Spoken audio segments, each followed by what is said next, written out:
Fala pessoal, tudo bem? Professor João Edson por cá. A gente vai iniciar uma série de vídeos relacionados aos principais crimes eleitorais. Principalmente, pessoal, aqueles crimes eleitorais com os quais a autoridade pública, mais especificamente os policiais, eles podem se deparar durante o pleito, seja durante o período de votação, o dia da votação, seja alguns dias antes ou alguns dias depois, tá? Então a gente vai trazer uma série de crimes, não muitos. Eu não vou também trazer a lista completa porque é muito grande, demasiado, e há crimes que sequer o policial ele poderá se deparar com esse crime sendo cometido ali durante o seu serviço, durante o momento em que ele for votar, se estiver de folga e por aí vai, tá?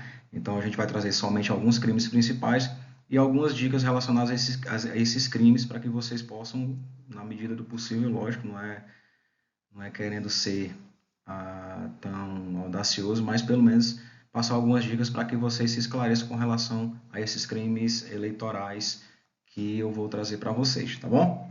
Então vamos lá, passando aqui o slide. Título da nossa primeira aula: Principais crimes eleitorais, o que o policial precisa saber. Vou trazer hoje somente um crime que talvez seja um que poucos conheçam, um crime eleitoral que poucos conheçam, mas que pode ser praticado pelo próprio policial no exercício da sua função, por exemplo, durante o período eleitoral. Vamos passar aqui. Olha só. Os crimes eleitorais, eles estão previstos no Código Eleitoral, tá? Dos artigos 289 até o 354A, como eu mostrei para vocês, e também em alguns artigos, espaços, na Lei 9504 de 97, que também trata das eleições. Mas hoje a gente vai abordar um crime específico do Código Eleitoral. Olha só. Olha só esse crime, gente. Execução de prisão ilegal. Artigo 298 do Código Eleitoral. Prender ou deter o eleitor, membro de mesa receptora, fiscal, delegado de partido ou candidato com violação do disposto no artigo 236 do Código Eleitoral. Então aqui o artigo 298, o crime do artigo 298, ele faz uma referência ao artigo 236 do Código Eleitoral que nós vamos ver mais adiante. Mas olha só, a pessoa que prender, deter o eleitor, o membro de mesa receptora, o fiscal de partido político, o delegado de partido político ou um candidato, infringindo o que é determinado no artigo 236 do Código Eleitoral, vai estar cometendo o crime do artigo 298. E a pena é até alta, gente. Olha só, reclusão de até 4 anos, tá ok? Vamos lá, passando. Olha só o que é que diz o artigo 236 do Código Eleitoral. Nenhuma autoridade poderá, olha só, nenhuma autoridade. Quando se está falando de autoridade, se está falando de autoridade pública, ok? Poderá, desde 5 dias antes até 48 horas depois, 48 horas depois, achar colocar 2 dias depois, né, gente? O dia tem 24 horas, mas enfim, não vamos entrar nesse mérito, não. Nenhuma autoridade poderá, desde 5 dias antes até 48 horas depois do encerramento da eleição, prender ou deter qualquer eleitor. Mas ele abre algumas exceções, o artigo 236. Quais são as exceções? A primeira, salvo em flagrante delito, primeira exceção. A segunda exceção, em virtude de sentença criminal condenatória por crime inafiançável. Gente, sentença criminal condenatória por crime inafiançável é aquela sentença de primeiro grau, do juiz de primeiro grau que condena a pessoa pela prática de um crime inafiançável, que estão elencados lá no rol do artigo 5º da Constituição, que nós vamos ver mais adiante, tá? Ou ainda, por desrespeito a salvo-conduto.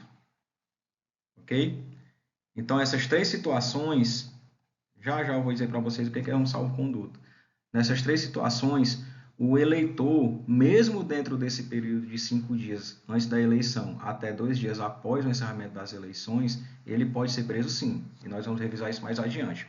Além disso, olha só o que é que diz o parágrafo 1º do artigo 236 do Código Eleitoral. Os membros das mesas receptoras e os fiscais de partido político, durante o exercício de suas funções, ou seja, durante o exercício de suas funções, não poderão ser detidos ou presos, salvo, outra exceção, o caso de flagrante delito. Então, o sujeito é membro da mesa receptora ou fiscal de partido político, durante o exercício das suas funções, ele não pode ser preso, a não ser que seja em situação de flagrante delito, tá ok? E ele não diz se é crime afiançável ou inafiançável, só diz flagrante delito. Da mesma garantia, continuando, parágrafo 1º do 236, da mesma garantia gozarão os candidatos. Olha só, os candidatos. Da mesma garantia gozarão os candidatos desde 15 dias antes da eleição. Então, 15 dias antes do pleito, do dia da votação, os candidatos de partidos, seja qual for, eles não podem ser presos, salvo em situação de flagrante delito, tá ok?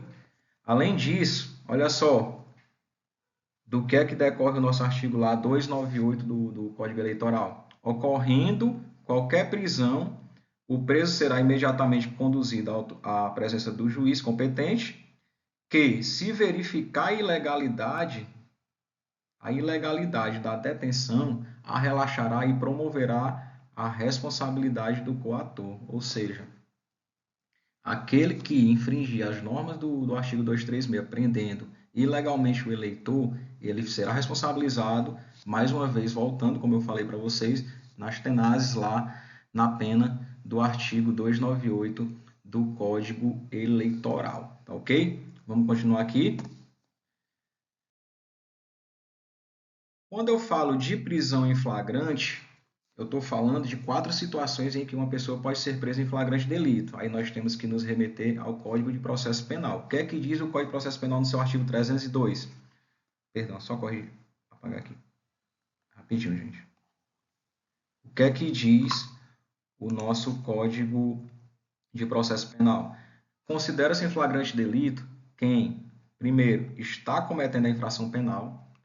Segunda situação que pode ser considerada flagrante delito, acaba de cometê-la, acaba de cometer a infração penal. Terceira situação, quando ele é perseguido logo após pela autoridade, pelo ofendido ou por qualquer pessoa, em situação que faça presumir ser o autor da infração. E 4, é encontrado logo depois com instrumentos, armas, objetos, papéis que façam presumir ser ele o autor da infração. Eu vou citar aqui um exemplo do artigo 312 do Código Eleitoral, olha só. Violar ou tentar violar o sigilo do voto. A pena é detenção de até 2 anos. Na primeira situação, é muito comum a gente ver pessoas postando em redes sociais quando está votando lá na urna eletrônica. E o TSE considera isso crime, né, gente? O crime do artigo 312 do Código Eleitoral. Na primeira situação que está cometendo, o presidente da mesa receptora, ele verifica que a pessoa levou o celular, ou pelo menos não disse que estava sem celular e foi para a urna eletrônica lá votar. E o presidente da mesa receptora percebe uma luz estranha e vai verificar o que está acontecendo. Quando ele vai verificar o que está acontecendo, ele analisa lá, vê a pessoa tirando uma fotografia do voto, da votação dela. Tá? Nessa situação, o sujeito ativo do artigo 312, ele está violando o sigilo do voto, ele está lá tirando a fotografia do voto dele. Segunda situação, né, no exemplo do artigo 312, ele acaba de cometê-la. O presidente da mesa receptora lá, ele chega na urna eletrônica e verifica que a pessoa está demorando muito. Quando chega lá, flagra o eleitor postando na rede social o voto dele. Ele acabou de cometer a infração, postou o voto dele na rede social, também pode se considerar em flagrante delito. Terceira situação, é perseguido logo após pela autoridade ou por qualquer outra pessoa, em situação que faça presumir ser ele o autor da infração. O presidente da mesa receptora observou que o eleitor talvez tenha há fortes indícios que ele tenha violado o sigilo do voto, né? E o eleitor diz, não estou com o celular, e sai.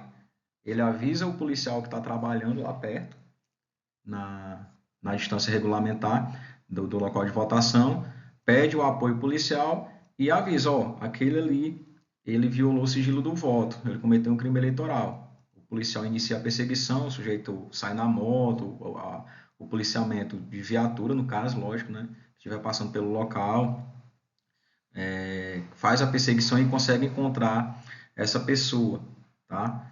Perseguição continuada, considera-se flagrante delito também. E a quarta situação, quando é encontrado logo depois com instrumentos, armas ou objetos. No caso, o objeto seria o telefone celular, ele foi encontrado logo após com o celular, e nesse celular, logicamente, obedecido o direito de privacidade, inviolabilidade das redes sociais do provável autor do crime de violação do sigilo do voto, vai ser conduzido à delegacia, o delegado, via de regra, vai apreender o celular e pedir uma perícia para ver se realmente aquele sigilo foi violado. Então, são só um exemplo de um dos outros vários crimes eleitorais que existem que a gente pode enquadrar em uma situação de flagrante delito em que o eleitor ele pode sim ser preso, tá? Além do eleitor, o próprio candidato, com um prazo de dias anteriores à eleição bem maior, o membro de mesa receptora, seja o presidente da mesa receptora, sejam seus auxiliares, ou até os fiscais de partido político ou delegado de partido político, tá? Continuando. Olha só o que é que diz com relação à segunda situação do artigo 236, que autoriza a prisão do eleitor. O eleitor ele pode ser preso por uma situação de sentença criminal ou penal condenatória pela prática de um crime inafiançável. Quais são os crimes inafiançáveis? A gente tem esse rol no artigo 5º da Constituição de 1988. Então, basicamente, os crimes que são considerados inafiançáveis estão elencados na Constituição. É a Constituição que diz qual é o crime que é inafiançável. No caso, nós temos 6. Racismo, tortura, crimes hediondos, tráfico de drogas, terrorismo e ação de grupos armados, civis ou militares contra a ordem constitucional do Estado Democrático de Direito. Não é? Então, nessas situações são crimes inafiançáveis, o sujeito foi condenado, a sentença foi publicada, ele pode sim ser preso normalmente, mesmo dentro daquele período de 5 dias anteriores à eleição, até 48 horas posteriores ao pleito, ao dia do pleito. Passando aqui, gente, continuando. Eita, passando candidato aqui, mas não tem nada a ver comigo não, viu, pessoal? Vamos lá. Olha só. De forma resumida, tudo que a gente leu até agora. O policial pensa assim, quem é que eu não posso prender? Quem é que eu não posso prender? Primeiro, o eleitor. O eleitor ele não pode ser preso, isso é a regra. A vedação à prisão, tá, gente? É a regra. Isso no que diz respeito ao período eleitoral, isso é a regra. O eleitor, de 5 dias antes até 48 horas após o pleito, tá ok? De 5 dias antes até 48 horas após o pleito, via de regra, o eleitor ele não pode ser preso. O membro da mesa receptora, ele não pode ser preso durante o exercício das suas funções,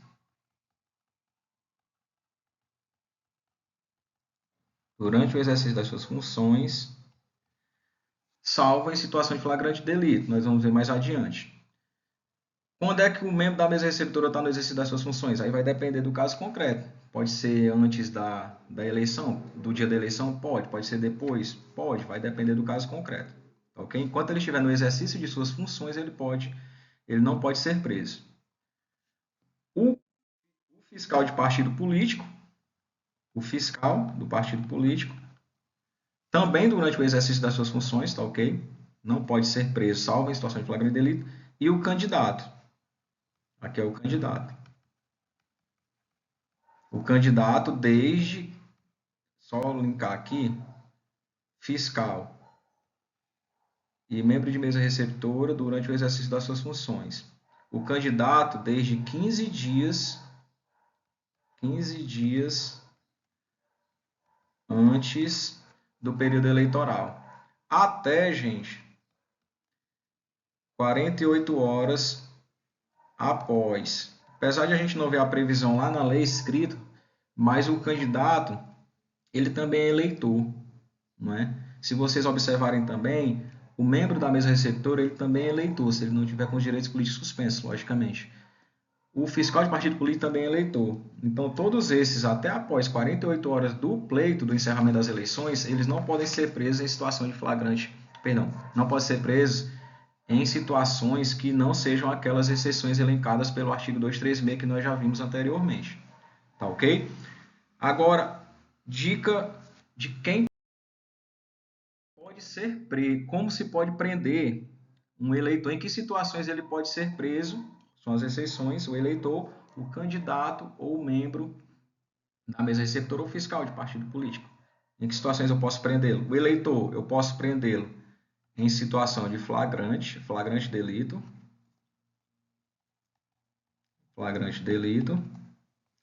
em uma sentença, o Código Eleitoral fala criminal, condenatória, por crime inafiançável. Inafiançável, ok? E por desrespeito a salvo-conduto. Aí agora eu vou falar sobre o salvo-conduto para vocês. Gente, o salvo-conduto, ele era um instrumento jurídico, um documento jurídico muito comum durante o início da justiça eleitoral, lá para a década de 30, né? Era varguista e por aí vai. Salvo-conduto era um documento expedido pelo membro da mesa receptora, pelo presidente da mesa receptora ou pelo juiz eleitoral, para que um eleitor ele chegue. Vou citar um exemplo para facilitar o entendimento de vocês.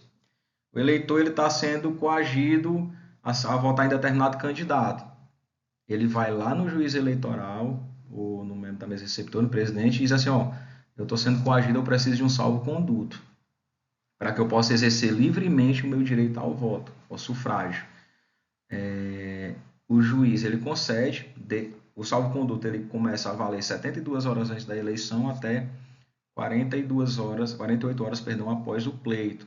Para que é esse salvo-conduto? Para que caso algum outro eleitor ele vá lá e fique coagindo esse eleitor, o eleitor A está com salvo-conduto, o eleitor B está querendo coagir. Ele aqui está albergado, blindado pelo salvo-conduto. A partir do momento em que esse eleitor aqui começa a coagir, forçar ele a votar no candidato que ele quer, ele está desrespeitando o salvo-conduto do eleitor A. Então, ele está desrespeitando a liberdade de voto, o direito de livre escolha do candidato, ou o direito de livre escolha também de votar em branco ou votar nulo daquele eleitor. Esse desrespeito a salvo-conduto autoriza a prisão do eleitor em flagrante delito, pelo desrespeito a salvo-conduto, pelo crime de desobediência, tá? Pelo crime de desobediência, ok? Situação seguinte: pode prender o membro da mesa receptora? Pode. A gente lembra que nessas situações que pode prender é a situação de flagrante delito. O membro da mesa receptora ele pode cometer algum crime durante o exercício das suas funções. Ele pode entregar um santinho de um candidato, isso pode acontecer? É possível. Ele pode lesionar algum desafeto dele que vai votar na mesma sessão em que ele está lá como membro da mesa receptora, tem uma rixa antiga, algum problema do passado, e lá eles se encontram e decidem brigar e cometer uma lesão corporal? Pode. Não precisa ser somente um crime eleitoral, propriamente dito, certo? Então, nessa situação de flagrante delito, mesmo ele estando no exercício das funções dele, ele pode sim ser preso. O fiscal de partido político também, mesma situação do membro da mesa receptora, e o candidato na mesma situação também, somente em caso de flagrante delito, tá? A diferença é que o membro da mesa receptora e o fiscal de partido político, como eu falei no slide anterior, é durante o exercício de suas funções. Já o candidato, ele pode ser preso em caso de flagrante delito, desde que, não, em regra, não pode ser preso não pode ser preso desde 15 dias antes da eleição, mas em caso de flagrante delito ele pode sim, normalmente, ser conduzido à delegacia para o devido procedimento legal, a depender do tipo de crime que ele cometeu, seja crime eleitoral, seja crime comum, qualquer que seja o crime, tá bom?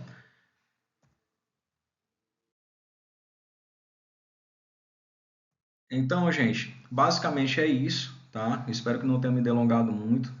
Essa é uma dica mais voltada assim para policiais, tá? Que vão ou não trabalhar durante o pleito, para que eles tenham um entendimento de que existem regras que vedam a prisão de eleitores, de candidatos, de membros de mesas receptoras, de fiscais de partido político, de delegados de partido político. Delegado de partido político, a diferença do fiscal, nas duas situações eles estão representando o partido, mas o fiscal ele está lá no local de votação fiscalizando a execução da votação, os trabalhos de votação. O delegado de partido político, ele é um representante designado pelo partido político para representar o partido político perante a justiça eleitoral. A diferença é basicamente essa, mas a função de ambos eles estão lá representando o partido político. Então, e o candidato. Então, existem regras que vedam a prisão. Ah, tem gente, tem doutrinador que acha que é inconstitucional e por aí vai, mas isso é debate doutrinário. O que é fato é que o TSE ele elenca no calendário eleitoral, inclusive desse ano de 2024, ele elenca no calendário eleitoral as datas base, as datas referências sobre a possibilidade ou não de prisão dessas categorias de pessoas, eleitores. Eleitor, gente, sempre lembrem, aquele que está exercendo os seus direitos, está em pleno gozo dos seus direitos políticos. Tá? Isso aí vai depender do caso concreto, o policial analisar ou não. Qualquer coisa, pede o apoio de algum colega de farda ou algum colega de corporação que tenha um pouco mais de conhecimento na área do direito. Tá bom? Então, nas eleições de 2024, a partir de 21 de setembro, não se pode prender o candidato, a não ser que seja em situação de flagrante delito. Tá aí bem explicadinho para vocês. A partir de 1º de outubro de 2024, essas são as duas datas, deixa eu colocar aqui para vocês, são as duas datas do primeiro turno, e aqui são as duas datas do segundo turno, caso haja a depender da cidade. Né? Existem regras para cidades que só pode ocorrer primeiro turno, que também é possível existir um segundo turno. Já no segundo turno, a partir de 12 de outubro, os policiais aí que irão trabalhar no segundo turno, a partir do dia 12 de outubro não se pode prender o candidato, tá? E a partir do dia 22 de outubro não se pode prender nenhum eleitor até 48 horas após o encerramento das eleições, tá bom? Coloquei aí a fonte para vocês, se quiserem pesquisar, dá uma olhada no calendário eleitoral, eu indico muito, principalmente uma dica, pesquisem pelas palavras-chave prisão, pela palavra-chave candidato, pela palavra-chave eleitor, e vocês vão analisando, olhando, estudando, se aprofundando, para que vocês tenham uma blindagem jurídica no trabalho de vocês, para que vocês tenham um embasamento jurídico na hora de argumentar uma situação específica que vocês possam se deparar, e assim vocês mostrarem conhecimento de causa, conhecimento jurídico e exercerem suas funções com uma plenitude maior e de forma legalista, sempre primando pela justiça e, a depender do caso concreto, mostrando que você tem conhecimento mesmo e que você não está ali somente cumprindo o horário de trabalho, você sabe o que está fazendo e muito bem, tá? Então é isso, que Deus abençoe a todos e até a próxima. Valeu, gente, tudo de bom, tchau, tchau.